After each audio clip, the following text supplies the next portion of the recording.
सबको फिर से एक बार हम सादर नमस्कार। इस सुबह की वेला में हम आपको धन्यवाद देते हैं प्रभु यीशु मसीह के मधुर और मीठे नाम में। आज हम एक विषय के ऊपर में बातचीत करेंगे। वैसे हमारे YouTube चैनल है, ये वचन के प्रकाशन के ऊपर में हम लोग बात करेंगे। तो मेरे प्रिय, आज हम देखेंगे कि महिमा के विषय में परमेश्वर स्वयं महिमामय परमेश्वर है और वो अपनी महिमा हमसे लेना चाहता है।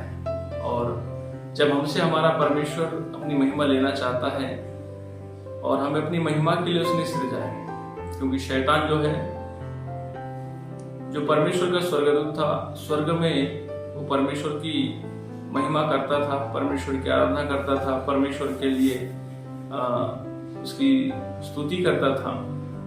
परंतु जब उसे घमंड आया, परंतु जब उसे अहंकार आया, तब उसे परमेश्वर ने अपने स्वर्ग में नहीं रखा, उसको वहां से गिरा दिया।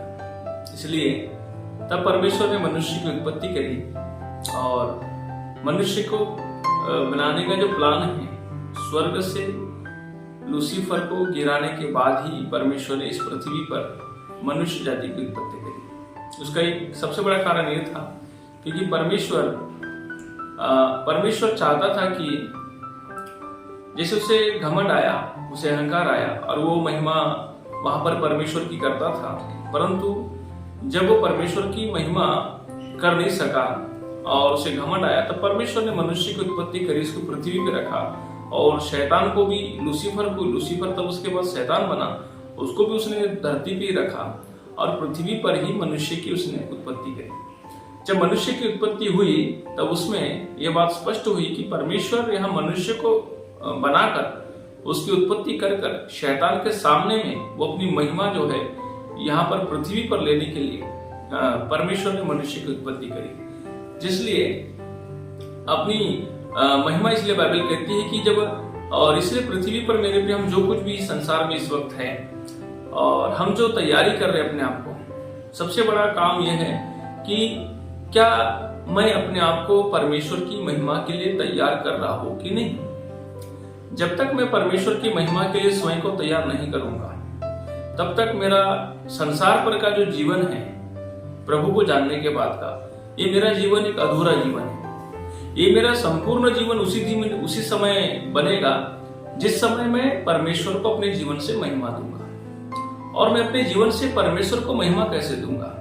सारी बाइबल में हम देखते हैं कि एक व्यक्ति को परमेश्वर जब तैयार करता है तो केवल अपनी महिमा के लिए तैयार करता है। और हमारे जीवन में जैसे कष्ट है, परेशानी है, दुख है, यदि ये सब चीजें आ भी रही है, तो ये सब चीज के पीछे भी कहीं ना कहीं परमेश्वर हमें तैयार कर रहा है। जैसे कि हम मूसा के विषय में देखते हैं। मूसा फिरौन में मिस्र देश में एक राजकुमार की जिंदगी जी रहा था। एक बहुत अच्छी लाइफ स्टाइल थी उसकी, उसे कोई कमी नहीं थी।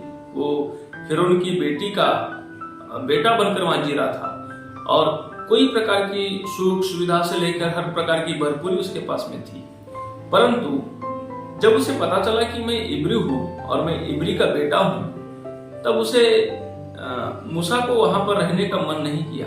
और मूसा ने अपनी इब्री होने का परिचय इस प्रकार से दिया कि उसने अपने इब्री भाई की जान बचाने के लिए एक मिस्र के सेना को उसने मार दिया।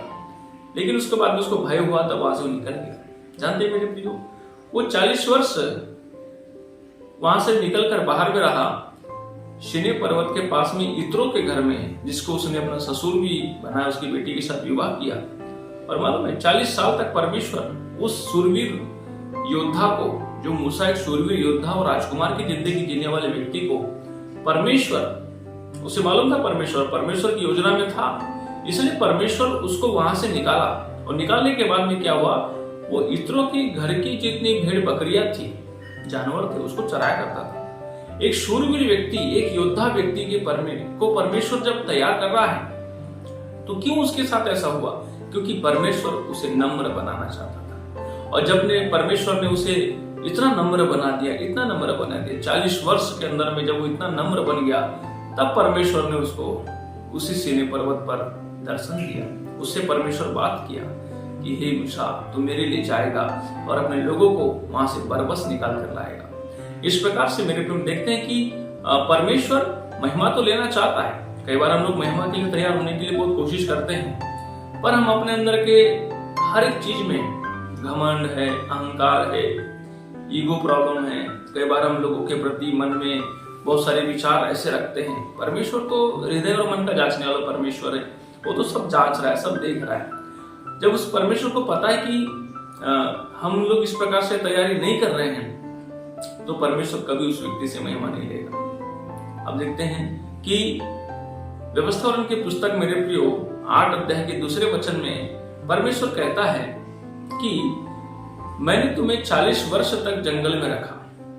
जंगल में क्यों रखा? ताकि तुम्हें मैं नम्र बनाऊं। परमेश्वर इस्राएलियों को चुन लिया था कि मैं उनसे महिमा लूंगा, लेकिन इस्राएलियों के जीवन के अंदर में जो बातें थी, इस्राएलियों के अंदर में जो घमंड था, अहंकार था, जो परमेश्वर की बात नहीं मानने वाली बात थी, आज्ञा का बार बार उल्लंघन करते थे, बार बार परमेश्वर के खिलाफ में खड़े हो जाते थे, बार बार वो गुड़गुड़ाते थे। कभी कभी उन्हें मिस्र की मछलियां, मिस्र के अदरक, मिस्र का लहसुन, हर समय वो उसकी याद करते थे और परमेश्वर को महिमा नहीं देते थे, परमेश्वर की तारीफ नहीं करते थे, परमेश्वर की प्रशंसा नहीं करते थे, परमेश्वर को जो दिया परमेश्वर ने हमें उसमें धन्यवाद नहीं देते थे। इसलिए परमेश्वर ने देखा कि उनके जीवन में बदलाव नहीं है, इसलिए परमेश्वर ने उनको 40 जो कुछ ही दिन का सफर था, 40 दिन का सफर 40 वर्ष में बदल गया और 40 साल तक परमेश्वर को जंगल में रखा ताकि वे लोग नम्र बने। मेरे प्रियो, इसी तरह हमारा परमेश्वर स्पष्ट कहता है, जैसा नबी की पुस्तक उसके 48 के 10 में स्पष्ट लिखा है कि मैंने तुझे नम्र तो किया और चांदी के समान, है ना। मैंने तुझे दुख की भट्टी में डालकर परखा ताकि तुझे मैं नम्र बनाऊं, ताकि तेरे द्वारा जो महिमा लूंगा मैं, क्योंकि परमेश्वर साफ कहता है कि मैं अपनी महिमा औरों को नहीं। एक प्रभु के जन को, प्रभु के सेवक को, या जो भी व्यक्ति मसीह में आया है, यदि अपनी हालातों को, अपनी परिस्थितियों को यदि परमेश्वर के दृष्टिकोण से देखता है, परमेश्वर के नजरिए से वो देखता है कि नहीं सच में, क्योंकि सारी दुनिया परमेश्वर की है, सारी धरती परमेश्वर की, सारा आसमान परमेश्वर का है, सब कुछ परमेश्वर का है। तो परमेश्वर से हम लोग कुछ अनभिज्ञ नहीं है। और ऐसा नहीं है कि आज मेरे साथ कुछ हो रहा है तो मेरे पिता को पता नहीं है। सब पता है मेरे पिता को, हमारे पिता को सब कुछ पता है, वो सब जान रहा है। उसने जानबूझकर हमें उस स्थिति में, उस परिस्थिति में रखा है, इसीलिए ताकि वो हमसे महिमा लेना चाहता है। जब हम अपने हालात, अपनी परिस्थितियों में जब हम टूट जाते हैं, जब हम अपने पूरी तरह से हमको नम्र बनाने के लिए परमेश्वर जो है वो हमें तोड़ता है, हमें शून्य करता है, हमें हर प्रकार की घटी होने देता है, तब हमको वहां से निखार के लाता है बाहर में। क्योंकि आप जानते हैं कि परमेश्वर तब जाकर, जब हम नम्रता में जब प्रवेश करते हैं, दीनता में जब प्रवेश करते हैं, तब हमारा परमेश्वर हमसे महिमा लेता है। प्रभु यीशु मसीह ने भी स्पष्ट कहा, है ना, उसने मत्ती रचित सुसमाचार उसके 11 के 28 में कहा कि मुझसे सीखो कि मैं मन में कैसे नम्र हूं।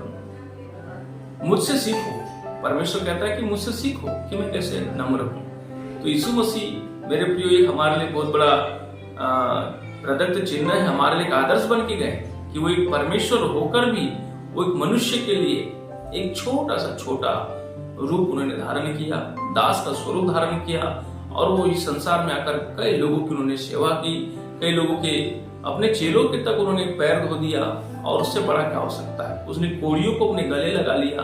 उसने सामरी स्त्री, जो संसार की तुच्छ जाति जानी जाती थी, सामरी जाति, ऐसे स्त्री के हाथ से उसने पानी पिया। उसने एक भेदभाव को खत्म किया। स्वयं स्वर्ग का परमेश्वर इस पृथ्वी पे आकर इतना नम्र बना, इसलिए वो महिमा में सबसे ऊंचे में चला गया। इसलिए मेरे प्रियो, हम कुछ ज्यादा दूर नहीं है, हम बहुत नजदीक है परमेश्वर से। हमारा परमेश्वर हमसे बहुत प्यार करता है। पर समस्या ये है कि हम उस शैतान के स्वभाव से अपने आप को दूर करें। हम अपने आप को इतना नम्र बनाएं, इतना दीन बनाएं। इसलिए यीशु मसीह ने कहा, तुम इतना नम्र बनो, तुम्हारे एक गाल पर भी कोई थप्पड़ मारता है तो दूसरा भी उसकी ओर फेर दो। मतलब हम यदि इस प्रकार से नम्रता की ओर बढ़ते चले जाएंगे तो हमारा परमेश्वर निश्चय एक दिन हमसे महिमा लेगा। बाइबल में ऐसा कोई व्यक्ति नहीं है जिसको परमेश्वर ने नहीं तोड़ा। आप यूसुफ के बारे में देखिए, यूसुफ के जीवन में देखिए कितना परमेश्वर उसके जीवन में, मतलब उसके भाइयों ने उसके साथ कितनी बर्बरता के साथ में व्यवहार किया। उसको सूखे कुएं में डाल दिया, फिर उसके बाद में उसको मारना वो चाहते, क्या क्या नहीं किया, बहुत कुछ सारी योजनाएं की, लेकिन उसके बाद फिर उसके भाइयों ने उसको बेच दिया। पोतीपर के घर में वो बिकते बिकते पोतीपर के घर चला गया। अब सोचो, पोतीपर के घर में जब वो अपने जीवन की शुरुआत किया होकर बनकर, एक दास बनकर वहां पर घर में काम किया। सोचो शुरुआती दिनों में यूसुफ क्या किया होगा। यूसुफ झाड़ू लगाया होगा, यूसुफ पोछा लगाया होगा, यूसुफ बर्तन धोया होगा, उनके कपड़े सवारे होंगे, उसके घर के अंदर में हर प्रकार की देखरेख करता था। ऐसे करते करते उसकी विश्वसनीयता इतनी बढ़ते चलेगी कि पोतीपर ने जो है अपने घर के अंदर में उसे एक बड़ा महिमामय पद पे रखा और एक बहुत ऊंचे पद पे चला गया।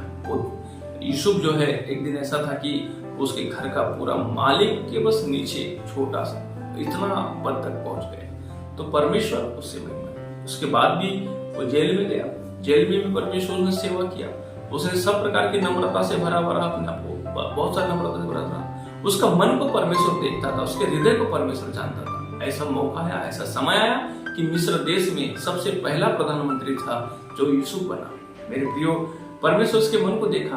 देखो उसके भाइयों ने उसके साथ कितना बुरा किया था, लेकिन जब पूरे देश पूरे विश्व के अंदर में जब अकाल आया तो सब अनाज खत्म हो गया।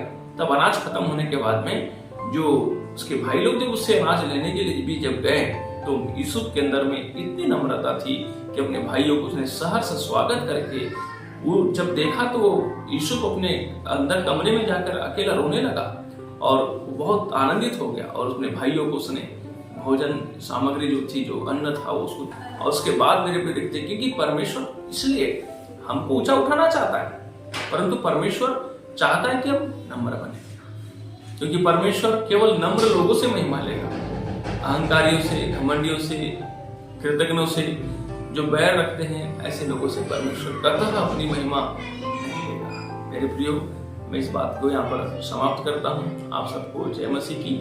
हम यदि महिमा में पहुंचना चाहते हैं, परमेश्वर हमें महिमा हमसे लेना चाहता है, इसलिए हम सबसे पहले सबसे ज्यादा अधिक अपने आप को नम्र बनाएं। सारी बातों में प्रभु आपको आशीर्वाद